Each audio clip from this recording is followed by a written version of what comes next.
Hi, I'm Rick Kaler. Thanks for joining me this week. What do you do for a living?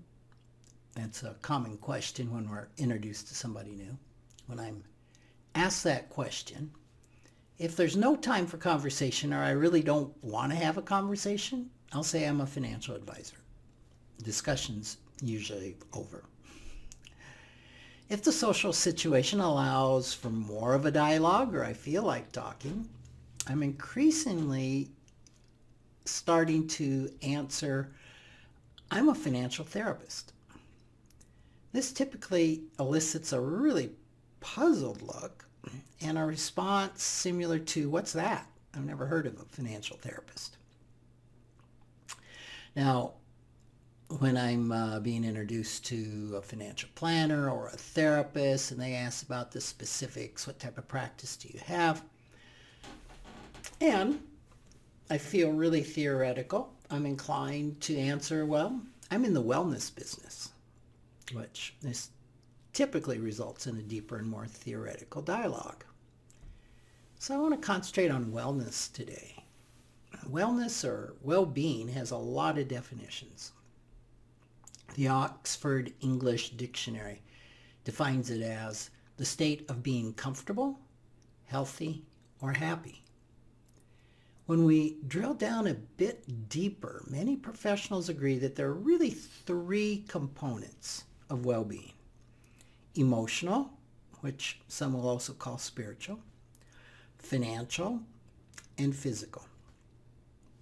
Given those components, my answer that I'm in the wellness business isn't completely accurate, while holistic wealth managers like me who also embrace financial therapy or life planning do address the financial and emotional components of well-being, we don't currently do much to address the physical aspect.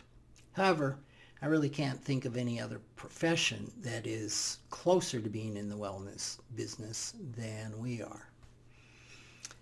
So this caught my attention. A panel presented at the Global Wellness Summit, which was held in November 2020. And they presented some predictions for wellness trends in 2021. And I found this at a quite unusual place. It was hotelsmag.com. And if you want to search for it, it was in the November 27th, 2020 blog. So these trends include several. One is a greater holistic emphasis on preventative health care with a greater focus on food, supplements, immune therapies, and education. I think that's pretty cool. It's something actually that I pay a lot of attention to. Another trend for 2021 will be an emphasis on nature and wilderness as it relates to healing, with more emphasis on wellness and human-powered travel. So think bicycles, which works great if you're in Amsterdam. Horses, maybe, if you're in South Dakota. I don't know, but more human-powered travel. Another trend is that we're going to see more emphasis on creating a wellness refuge in your home. I'm sure that's inspired by the pandemic. Things like improved air quality, windows that open, eating outside, and air purifiers. One highlighted trend that grabbed my attention was what the panel called a great untabooing. What they said was the trend is going to be that wellness gets real about sex, money, and death.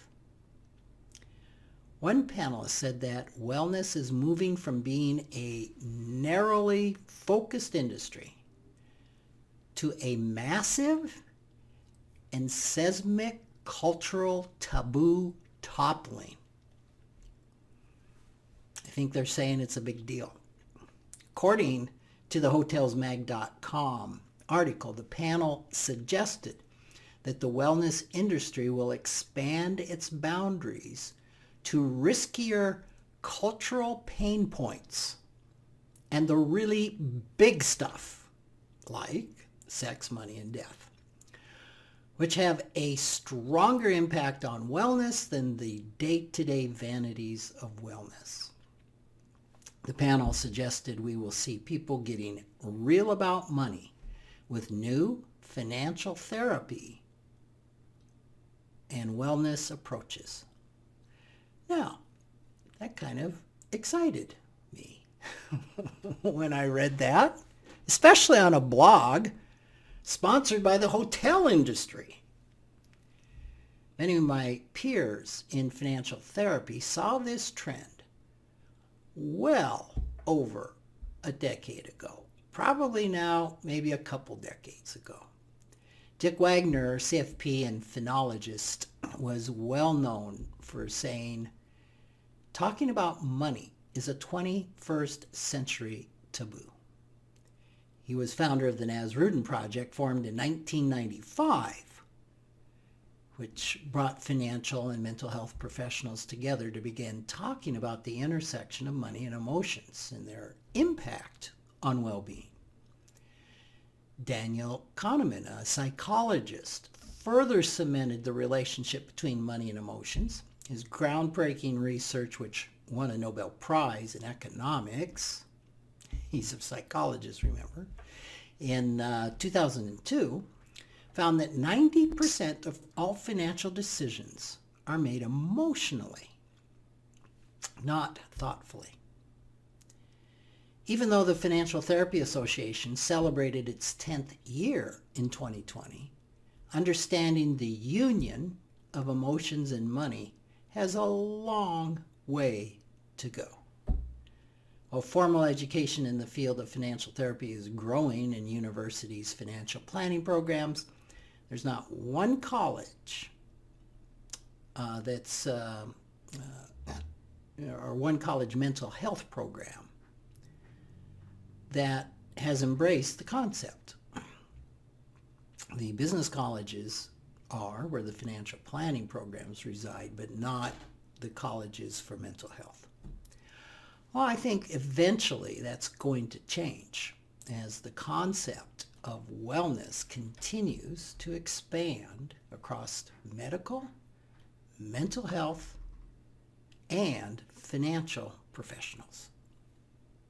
Thanks for listening.